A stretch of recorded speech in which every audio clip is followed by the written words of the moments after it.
Alors, je vais analyser une série de 10 images 2 par 2.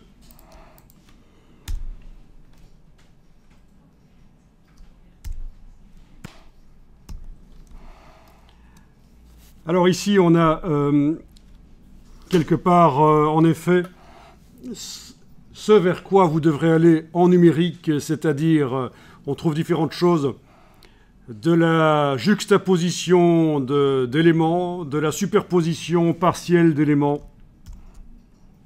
de la typo, utilisée en tant que graphisme, donc de la macro-typographie. Ces bandelettes de typo, c'est aussi très graphique, c'est aussi une idée qui peut être utilisée. Au niveau des couleurs, quand même, une gamme de couleurs restreinte, un camailleux de couleurs, ça peut être intéressant plutôt que de partir dans tous les sens. Pourquoi pas se restreindre à une certaine gamme? Et donc, si vous allez chercher différentes photographies, il faut leur faire subir des filtres Photoshop pour les ramener un peu dans la même teinte, ou leur mettre par-dessus un calque en couleur transparent. Enfin, vous trouvez des solutions pour ramener des photos dans la même teinte éventuellement. Ce n'est pas une obligation, mais juste ici, c'est ce qu'on trouve et ça amène de la cohérence dans le travail. Remarquez qu'il est important d'avoir du blanc présent et du noir aussi présent dans le poster, parce que sinon votre poster paraît terne. Il faut baliser la vision des gens, c'est utile. Au niveau perception, l'œil, c'est un instrument qui s'adapte en fait. Quand vous êtes en fin de journée et que le soleil est rougeâtre, l'œil s'adapte, vous voyez? Il s'adapte, vous ne voyez pas tout rouge, il y a une correction au niveau de la perception visuelle. Donc ça vient de l'évolution de l'être humain, parce que c'était essentiel de continuer à bien voir malgré une lumière d'une couleur différente en fonction des moments de la journée. Mais donc ça peut jouer des tours. Si vous présentez un poster, une illustration dans laquelle il n'y a pas de blanc et de noir, l'œil va s'adapter, il va réagir comme si c'était une coloration, voilà, une coloration à corriger. Je ne sais pas si je me fais comprendre, mais en tout cas, c'est quelque chose de connu en graphisme, présenté au moins dans l'illustration, une petite partie en blanc, une petite partie en noir. L'illustration paraîtra moins terne, en tout cas. La perception sera meilleure. Alors, au niveau de ce qui est présenté, c'est principalement dans ce cas-ci des photographies. Et donc, ce que vous allez faire, il y aura insertion également d'objets posés sur le poster. On va surtout voir ça quand on va analyser du scrapbooking, l'objet posé sur le poster, voilà. Alors on peut remarquer qu'ici il y a de la juxtaposition, superposition de différents éléments, mais malgré tout il y a une composition. Il y a une composition et donc voilà, c'est pas interdit de composer. Alors, voyons ceci. Oui, là, au niveau du média, c'est encore plus restreint. On s'est restreint visiblement uniquement à des extraits de journaux. Et il y a une tentative de faire une illustration et un sujet principal, un personnage. Là, on n'est pas du tout dans la tendance qu'on cherche pour le mix média ici. Il ne s'agit pas de faire une illustration avec un personnage, voire même deux qui sont présentés, mais plutôt de faire une composition. Je continue.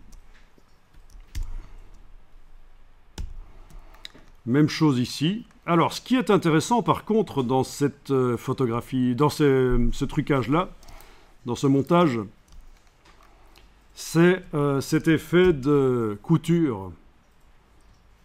Et visuellement, ça arrache quand même, c'est le cas de le dire.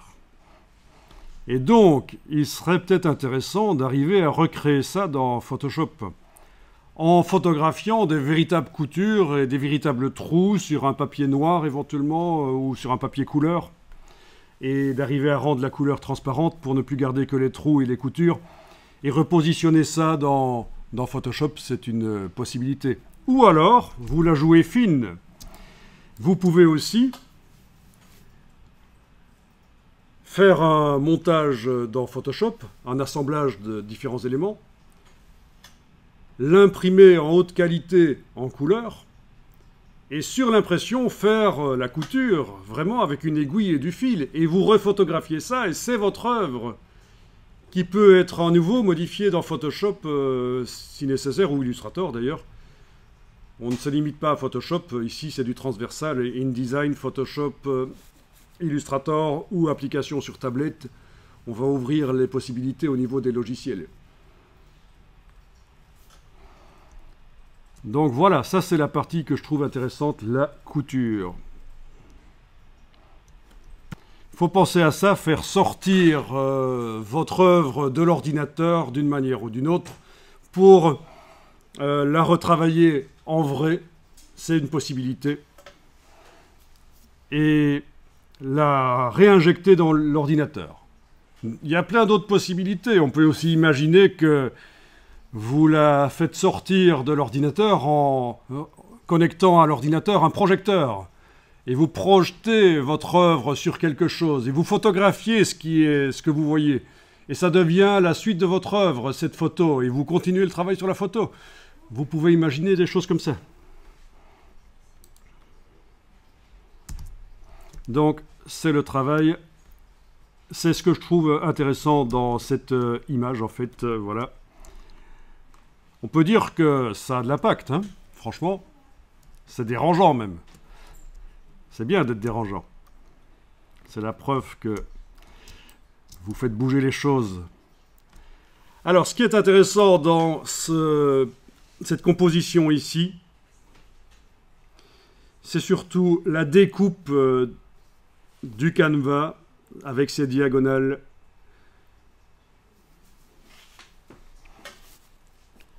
Par contre, le reste, ça ressemble plus à de la peinture surréaliste. Il n'y a pas vraiment un apport de différents médias. Mais au niveau composition, je retiendrai la découpe. Voilà. Je continue l'analyse avec la suite. Non, ici c'est plus de l'illustration, c'est trop simple, on ne peut pas vraiment parler de mixed media. Si ce n'est en termes de peinture peut-être, mais c'est le même terme pour désigner quelque chose de différent. Utiliser plusieurs médiums. Là, ça peut être intéressant par l'apport d'ajout. La découpe de papier journal. Alors, dans un premier temps, je m'apprêtais à dire qu'il y avait de l'ajout de peinture par-dessus le papier journal, mais en fait, je pense que tout est de la découpe. Tout est de la découpe. Alors, le problème ici, c'est que ce n'est pas vraiment la veine dans laquelle on va aller, parce qu'il ne s'agit pas de faire une œuvre qui présente plusieurs objets, sujets juxtaposés, partiellement superposés, qui font une composition, mais on essaie ici de recréer une illustration, un personnage, et c'est pas vraiment vers ça qu'on va aller. Donc, ce qui est intéressant, c'est peut-être cet effet de découpe et de plusieurs magazines qui ont été utilisés, mais vous allez voir plus loin, on va certainement voir des œuvres plus intéressantes. Je continue.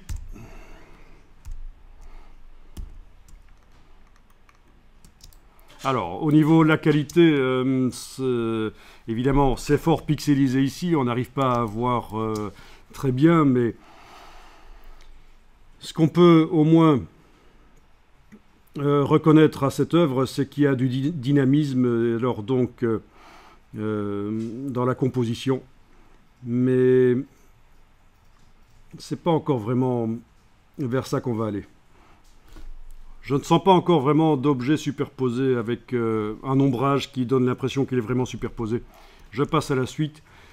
Ici, c'est plus de la peinture un peu surréaliste à la Magritte. Ça ne nous intéresse pas non plus, c'est pas vraiment ça. Un sujet, je vous rappelle que donc il faut aller vers une œuvre où il n'y a pas vraiment de sujet principal. Au niveau hiérarchie des sujets, c'est plusieurs sujets à peu près au même niveau de hiérarchie. Un peu comme ça d'ailleurs. Est-ce que vous voyez un sujet principal? Pas vraiment. Donc là, on est plutôt dans le scrapbooking. avec la juxtaposition, superposition partielle de différents éléments et des éléments vraiment de nature différente, comparé à ce qu'on a vu précédemment où il y avait principalement du magazine, plusieurs pages de magazine. Ici, on a des tickets de, je ne sais pas, métro ou quelque chose avec un poinçonnage. On a des timbres, du dessin. Donc là, le côté intéressant là-dedans, c'est ce mélange de sources différentes. Alors maintenant, il faut parler du message. Est-ce que ça raconte quelque chose? Est-ce qu'il y a une dénonciation d'une injustice dans le monde? Est-ce qu'il y a une sensibilisation à un problème dans le monde? Peut-être pas, parce que c'est du scrapbooking, c'est souvent du décoratif à fond. Mais par contre, je vous ai demandé de rechercher du scrapbooking parce que, justement, au niveau technique, c'est souvent intéressant de par la diversité des choses qu'on met dessus. Un carnet de voyage, c'est un peu le même principe. Alors, pour ce qui est du texte qui se superpose aux images comme ça, vous verrez une petite vidéo que je vous fournirai qui parle de la technique de l'écrêtage par luminosité. Écrêtage par luminosité qui permet de sortir du graphisme, ça peut être de l'écriture, ça peut être un dessin, le sortir de son fond pour le placer sur un autre fond. Voilà, c'est dans cette vidéo que vous recevrez à partir de ici, voilà. J'étais tombé sur cette œuvre qui montre donc un dessin par-dessus une partition, des partitions. Et j'ai expliqué donc comment on pourrait dans Photoshop superposer un dessin à une partition en photomontage, en numérique. Donc au départ de ces deux photos, j'ai expliqué que on déplace la photo de la madame sur la partition. Ensuite, on utilise en double-cliquant à droite du calque de la gravure de la madame. C'est pas une photo, c'est une gravure. En double-cliquant à droite, on fait apparaître les options de fusion, et particulièrement ce qui nous intéresse, c'est le curseur qui s'appelle comparaison sur ce calque. Et grâce à ça, en bougeant l'indicateur là, on arrive à rendre transparentes les parties les plus claires du dessin, comme on le voit ici, voilà. Ensuite, certaines parties du dessin ont été rendues transparentes alors qu'elles ne devraient pas, notamment le visage de la dame. Comme il n'est pas possible de faire de l'écrêtage par luminosité, parce que c'est de ça dont il s'agit dans les options de fusion quand on double-clique à droite du nom du calque. Comme il n'est pas possible de le faire seulement sur une partie du calque, ça se fait sur tout le calque. On ruse en dupliquant le calque, ça va venir, voilà, en dupliquant le calque, et dans le duplicata, on remet le curseur d'écrêtage en place, complètement à droite, comme vous voyez. Du coup, tout réapparaît. On ajoute un masque de fusion rempli de noir qui masque tout, et on dessine en blanc dans ce masque de fusion pour faire réapparaître les parties qui nous intéressent. C'est ce qui est montré ici. Voilà. En gros, vous avez la technique qui permettrait de faire... Oui, il y a plusieurs explications intéressantes, surtout si vous n'êtes pas un pro de Photoshop. Voilà. Donc il y a plusieurs choses intéressantes dans cette vidéo que vous recevrez. Mais que dire? Oui, par rapport à ceci, oui.